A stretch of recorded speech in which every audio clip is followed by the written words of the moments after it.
Сәлеметсіңдер ме балалар?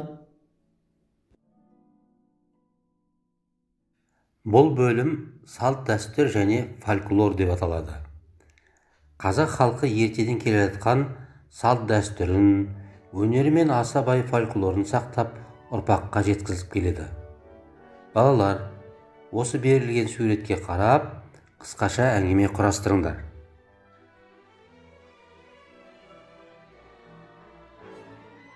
Музыканы өте жақсы көретін менің сүйкімді шәкірттерім. Бұл бөлімнен күй тартысы дәстүріндегі ырғақтық сайыс түрінде суырып салма жасауды, үйренген әнмен билеріңді, қойылымдарыңды концертте көрсетуді, сыбызғы және шертер аспаптарының үнін басқа аспаптардың үнінен ажыратуды үйренесіңдер. Дәстүрлі музыка өнері, күй тартыс, шертер, сыбызғы, тембр, дәстүр, концерт, аңыз деген терминдер мен ұғымдар музыкалық сауаттарыңды байыта түседі. Бүгінгі музыкалық саяхатымызды халық әуені мен ырғақтарына арнаймыз. Осы музыкалық саяхатымыздағы қызықты тапсырмалардың алғашқысы музыка тыңдау және талдау. Бесік жыры, халық әні. Әлди, ақ бөпем, ақ бесікке жат бөпем, жылама бөпем, жылама, жылама әлди, жылама. Достар, кезекті енді әннің әуеніне берейік.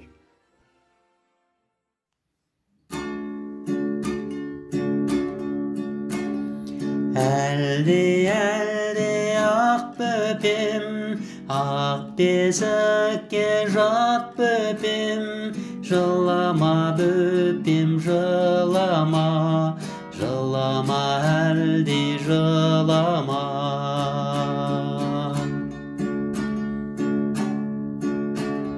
Әлди, ақ бөпем, ақ бесікке жат бөпем, жылама бөпем, жылама, жылама әлди, жылама.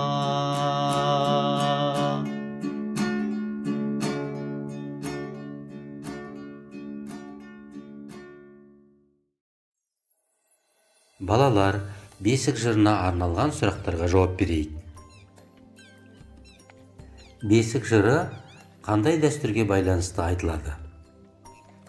Бесік жыры әннің өлең жолдарына, орындалатын көңіл күйіне сипаттама бер.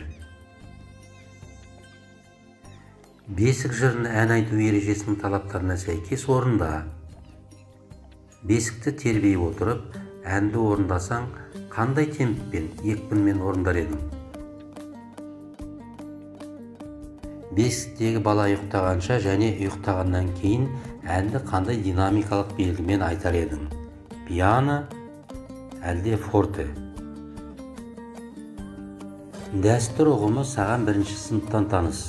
Салт дәстүр халқымыздың ежелден қалыптасқан тұрмыс тіршілігіндегі әртүрлі ғұрыптар, ырымдар. Фольклор халықтың ауызекі шығармашылығы, яғни ертегілер, аңыз әңгімелер, батырлар жыры, мақал-мәтелдер және тағы басқалар. Халқымыздың музыкалық өнерде салт дәстүрмен, ауызекі шығармашылығымен тығыз байланысты. Балалар, бүгінгі музыкалық саяхатымызда бізді қызықты ойын күтіп тұр. Ойынның аты аспапты тап. Ойынның шарты аспаптың үнін тыңдап, сол үннің қай аспаптікі екендігін тауып алу.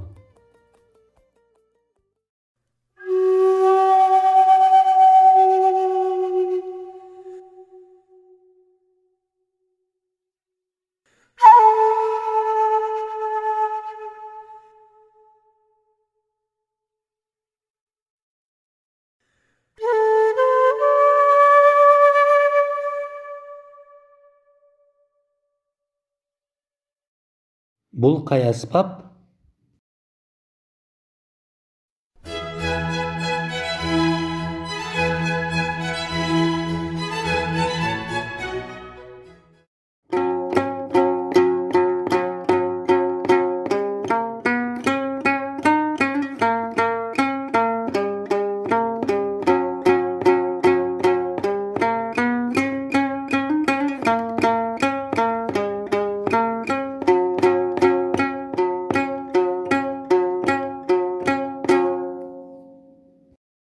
Бұл қай аспап?